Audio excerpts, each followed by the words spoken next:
नमस्कार दोस्तों, स्वागत है आपका आपके अपने YouTube चैनल जीएस जीनियस में। जैसा कि आप स्क्रीन पर देख रहे हैं, the great plains of northern India, उत्तर भारत के विशाल मैदानी भाग। इस सीरीज में हम पहले आपको जो है एक बार जो है मिट्टी के आधार पर हम जो भारत के मैदानी भाग हैं उनका वर्गीकरण कर चुके हैं, जिसमें भावर, तराई, खादर, बांगर ये सब पढ़ चुके हैं। उसके बाद जो हमारा जो रीजन वाइज डिवीजन है उत्तर के मैदानी भागों का, उसमें हम राजस्थान के मैदान, पंजाब हरियाणा के मैदान ऑलरेडी पिछले लेक्चर में पढ़ चुके हैं। आज हम उसके आगे का और आखिरी भाग मैदानी भाग का, ये जो है गंगा और ब्रह्मपुत्र के मैदान, इनको डिटेल में पढ़ेंगे। तो इससे पहले कि मैं अपना लेक्चर शुरू करूं, आपसे निवेदन है कि हमारे चैनल को सब्सक्राइब कर लीजिए, जिससे कि इस प्रकार के जो इंडियन ज्योग्राफी के उपयोगी जो वीडियोस हैं आपके पास समय से पहुंचते रहें। तो चलिए आइए शुरू करते हैं। The great plains of northern India, Ganga and Brahmaputra plains, Ganga और ब्रह्मपुत्र के मैदान। चलिए आइए इस चित्र को देखते हैं। ये हमारा पंजाब और हरियाणा के मैदान थे जिनको हम पिछले पढ़ चुके हैं, और यहाँ पर हमारे राजस्थान के मैदान थे, राजस्थान के प्लेन्स थे। अब ये जो हमारा पोर्शन है,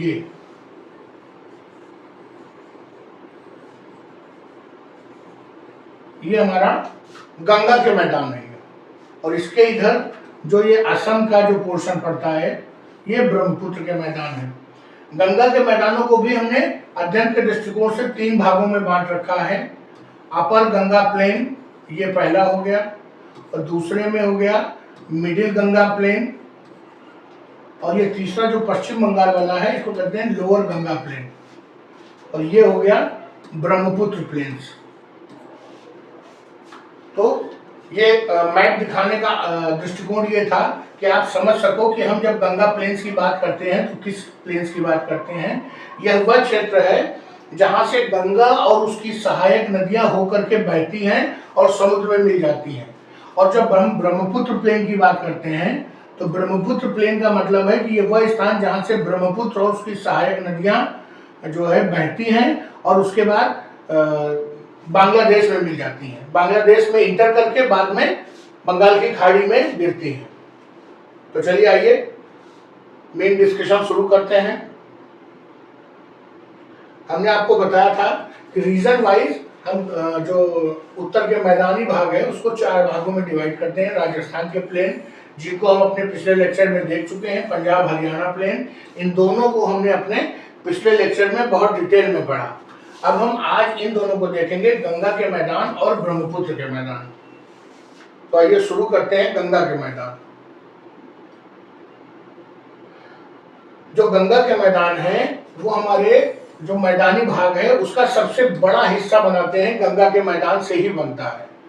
और ज्योग्राफिकल जो वेरिएशन है अलग अलग क्षेत्रों में गंगा के मैदान में, उसके आधार पर हम इनको 3 भागों में डिवाइड करते हैं। Upper Ganga plain, middle Ganga plain और लोअर गंगा प्लेन। अर्थात उच्च गंगा के मैदान, ऊपरी गंगा के मैदान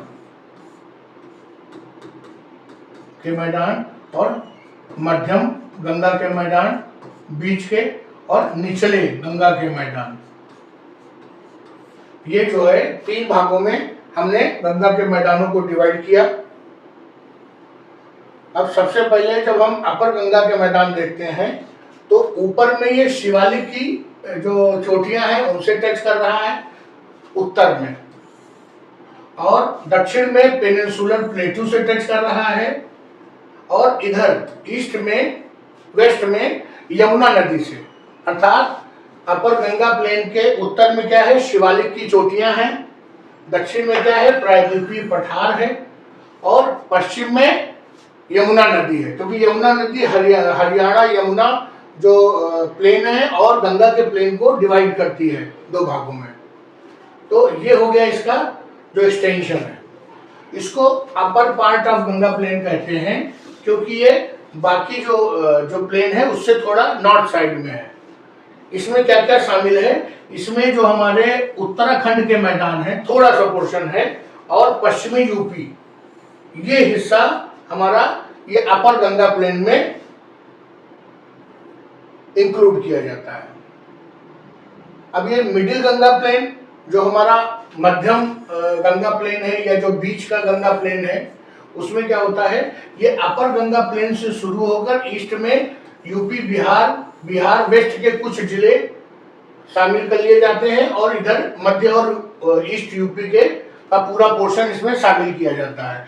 और इसके जो बॉर्डर टच करते हैं, जो वो ऊपर शिवालिक के पहाड़ियां हैं, नीचे प्रायद्वीपीय पठार है और इधर अपर गंगा का जो मैदान है उसका बॉर्डर है और दूसरी तरफ लोअर गंगा मैदान का बॉर्डर है।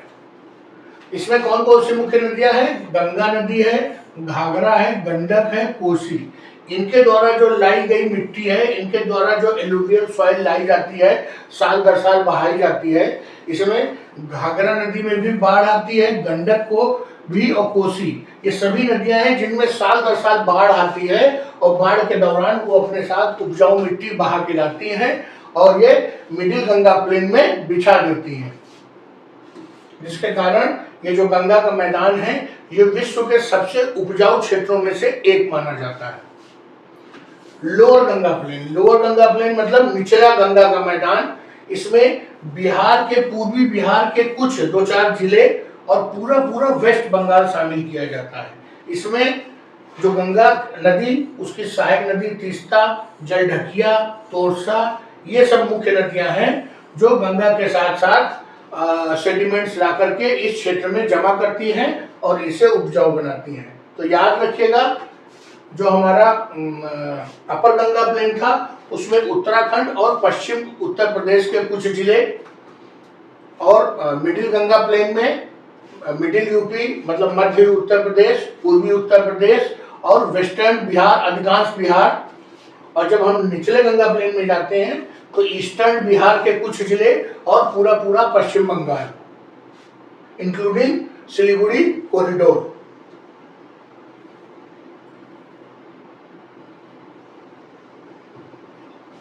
अब ये जो तीसरा हमारा जो चौथा प्लेन है, ब्रह्मपुत्र का प्लेन, ये ब्रह्मपुत्र और उसकी सहायक नदियों के द्वारा बनाया जाता है। इसकी जो वेस्टर्न बाउंड्री है, मतलब पश्चिमी जो क्षेत्र है, वो इंडो बांग्लादेश बॉर्डर से शुरू होता है और नीचे इंडो बांग्लादेश बॉर्डर पड़ता है, उसके थोड़ा ऊपर लोअर गंगा प्लेन का जो बॉर्डर है वो पड़ता है। अर्थात पश्चिम में इसके कुछ दूरी तक इंडो बांग्लादेश का बॉर्डर है और उसके ऊपर लोअर गंगा प्लेन की जो बाउंड्री है वो है। और Brahmaputra river deposits alluvium in this region. मुख्य ब्रह्मपुत्र और उसकी सहायक नदियां इस क्षेत्र में सेडिमेंट्स को जमा करती हैं। It इंटर्स into Bangladesh turning southward near Dhubri. जो धुबरी जिला है वहां से ये दक्षिण की ओर वापस मुड़ती है और कहाँ इंटर कर जाती है? बांग्लादेश में। और चूंकि यहाँ पर जो नदियों का ढाल है, अर्थात नदियों की स्पीड काफी कम है और उनका जो ग्रेडियंट है, जो स्लोप है वो काफी कम है, इसलिए यहाँ पर काफी दलदली पैचेस भी पाए जाते हैं जो कि जूट की खेती के लिए अत्यंत उपयोगी साबित हो जाते हैं। तो इस प्रकार हमने गंगा के मैदान और ब्रह्मपुत्र के मैदानों को देखा और ये हमने लोकेशन देखी कि कहाँ पर है। गंगा के मैदान गंगा और उसके सहायक नदियों के द्वारा सिंचित होते हैं और ब्रह्मपुत्र के मैदान जो कि मुख्यतः असम में पड़ते हैं वो ब्रह्मपुत्र और उसकी सहायक नदियों के द्वारा सिंचित किए जाते हैं। तो चलिए मित्रों, अब यहाँ पे नदियां कौन सी बहती हैं वो जब हम भारत का अपवाह तंत्र पढ़ेंगे, अर्थात रिवर सिस्टम पढ़ेंगे, तब उसको हम डिटेल में देखेंगे। तो चलिए आइए मित्रों, वीडियो को समाप्त करते हैं। उम्मीद है आपने हमारे वीडियो को लाइक किया होगा और चैनल को सब्सक्राइब कर रखा होगा। धन्यवाद।